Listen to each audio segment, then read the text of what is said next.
Saudi अरब ने 50 साल बाद अपने कफाला सिस्टम को खत्म कर दिया है और इस सिस्टम की जगह अब उन्होंने कॉन्ट्रैक्ट बेस्ड एम्प्लॉयमेंट सिस्टम को लागू कर दिया है। सबसे बड़ी चीज तो यह है कि अभी 2034 में सऊदी अरब में होना है फीफा वर्ल्ड कप, जिसका आयोजन किया जाने वाला है। तो उससे पहले सऊदी अरब अपनी दुनिया भर में इमेज बेहतर बनाना चाहिए। भारत सरकार को प्रॉपर तरीके से इस कफाला सिस्टम के खत्म होने की न्यूज़ के बारे में अवेयरनेस फैलाना चाहिए। जो सऊदी अरब की लेबर मिनिस्ट्री है, उनके जो रूल रेगुलेशन है, उनके बारे में जानकारी देना चाहिए।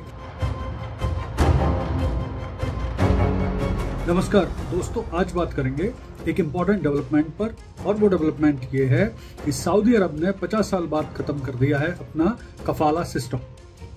तो ये सिस्टम क्या है, इससे क्या नुकसान होता था, क्या फायदा होता था, भारतीयों को क्या लाभ या नुकसान होता था, इन सभी चीजों की जानकारी प्राप्त करते हैं इस वीडियो में।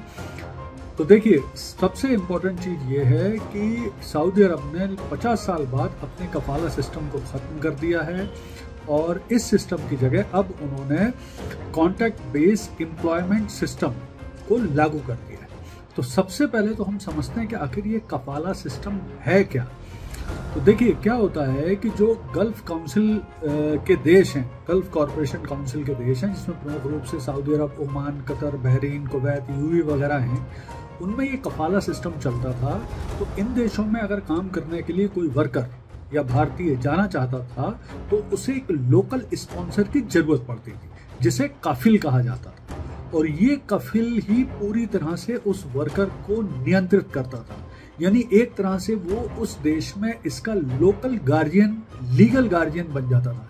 यानी सब चीजें पूछ के इस व्यक्ति से ही वो वर्कर कर सकता था। तो इसका परिणाम क्या होता था कि वो व्यक्ति उस वर्कर का शोषण करता था, उसका पासपोर्ट रख लेता था, बिना उस कफिल की अनुमति के वो वर्कर इन देशों में ट्रैवल नहीं कर सकता था, अपना जॉब चेंज नहीं कर सकता था, उस कफिल के शोषण के खिलाफ कहीं शिकायत नहीं कर सकता था। बहुत ज़्यादा परेशानियां थी। यानी कुल मिला के सारा कुछ उस कफिल पर निर्भर करता था और कफिल बहुत ज़्यादा शोषण करता था। ऐसी बहुत सारी खबरें भी रहती थी।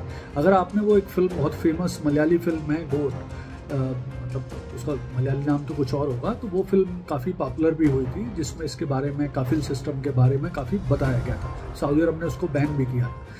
तो देखिए, क्यों ये किया गया, हम उसको समझते हैं। तो देखें, सबसे बड़ी चीज तो ये है कि अभी 2034 में सऊदी अरब में होना है फीफा वर्ल्ड कप, जिसका आयोजन किया जाने वाला है। तो उससे पहले सऊदी अरब अपनी दुनिया भर में इमेज बेहतर बनाना चाहता है। दूसरी चीज है, अंतर्राष्ट्रीय स्तर पर बहुत ज्यादा दबाव है सऊदी अरब में, क्योंकि बहुत सारे मानवाधिकार संगठन और एनजीओ सऊदी अरब सरकार पर प्रेशर डालते थे और उनकी आलोचना करते थे कि वहां पर ये ऐसा गंदा सा काफिल और कफाला सिस्टम चल रहा है, जो कि मॉडर्न डे स्लेवरी जैसा है, मतलब आधुनिक युग की गुलामी जैसा है, क्योंकि वो व्यक्ति पूरी तरह से उस काफिल का गुलाम हो जाता है, जो वर्कर वहां पे जाता था काम करने के लिए। तो इसका वो विरोध करते थे। और नए सिस्टम के आने से अच्छे कर्मचारी आएंगे, अच्छे वर्कर आएंगे, जो अभी काफिल सिस्टम में काम नहीं करना चाहते, उनको लगता है फंस जाएंगे यहाँ जाके। फिर जो एम्प्लॉय और वर्कर डिस्प्यूट है, जो बहुत ज़्यादा होते हैं इन देशों में, वो खत्म होंगे। फिर चूंकि सऊदी अरब की लेबर मिनिस्ट्री ने अब इसके लिए डिजिटल तरीके से रजिस्ट्रेशन और बहुत सारी सुविधाएं दी हैं, तो इससे वहाँ पर रजिस्ट्रेशन भी हो पाएगा, कंपनियों का भी रजिस्ट्रेशन होगा, और जो व्यक्ति शोषण करेंगे वर्कर का, उनके खिलाफ अब कार्रवाई भी की जा सकेगी, जो कि पहले नहीं होती। फिर इसके बाद जो मोहम्मद बिन सलमान है, जो सऊदी अरब के प्रिंस हैं, वो पूरी दुनिया के सामने अपना विजन 2030 लेके आए हैं। तो इस विजन के अंतर्गत वो पूरी दुनिया में सऊदी अरब को भी बहुत लिबरल कंट्री के रूप में प्रस्तुत करना चाहते हैं कि ये एक अच्छा कंट्री है, यहाँ पर काम के लिए पूरी दुनिया से लोग आ सकते हैं। तो ये सब स्थितियों को देखते हुए सऊदी अरब की लेबर मिनिस्ट्री ने ये अब नया जो कॉन्ट्रैक्ट बेस एम्प्लॉयमेंट सिस्टम शुरू किया है, वो बहुत अच्छा कदम माना जा रहा है। अब इससे फायदा क्या होगा, तो देखिए, सऊदी अरब में इस समय 1 करोड़ वर्कर काम कर रहे हैं और उस 1 करोड़ में 26 लाख वर्कर हैं भारतीय, यानी भारतीयों का बहुत बड़ा संख्या है। और ये भारतीय बड़ी संख्या में भारत में रेमिटेंस यानी पैसे भी भेजते हैं, तो पैसे का भी एक बड़ा स्रोत है। तो अब होना क्या पड़ेगा और किया क्या जाना चाहिए? तो भारतीयों को अवेयरनेस क्रिएट करने के लिए, क्योंकि जो बड़ी संख्या में भारतीय वहाँ जाते हैं वो बहुत सारे छोटे जो फार्म वर्कर बन जाते हैं, ड्राइवर बन जाते हैं, लेबर बनते हैं, तो इनके बीच में भारत सरकार को प्रॉपर तरीके से इस कफाला सिस्टम के ख़त्म होने की न्यूज़ के बारे में अवेयरनेस फैलाना चाहिए। जो सऊदी अरब की लेबर मिनिस्ट्री है, उनके जो रूल रेगुलेशन है उनके बारे में जानकारी देना चाहिए।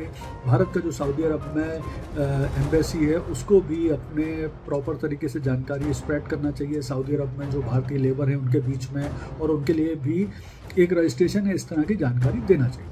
साथ ही साथ जो सऊदी अरब सरकार है, अगर अब उन्होंने ये नया सिस्टम लाए हैं वो, तो इसके बारे में उन्हें सऊदी अरब में वर्करों के बीच में, कंपनी के बीच में ये जानकारी अवेयरनेस फैलाना चाहिए, देना चाहिए, और साथ साथ में वास्तविक रूप से इसे लागू करने के प्रयास करना चाहिए, जिससे ही उनका जो विजन 2030 है वो सही मायने में सफल हो पाएगा और सऊदी अरब की इमेज पूरी दुनिया में बेहतर बन पाएगी एज ए बढ़िया एम्प्लॉयर। धन्यवाद।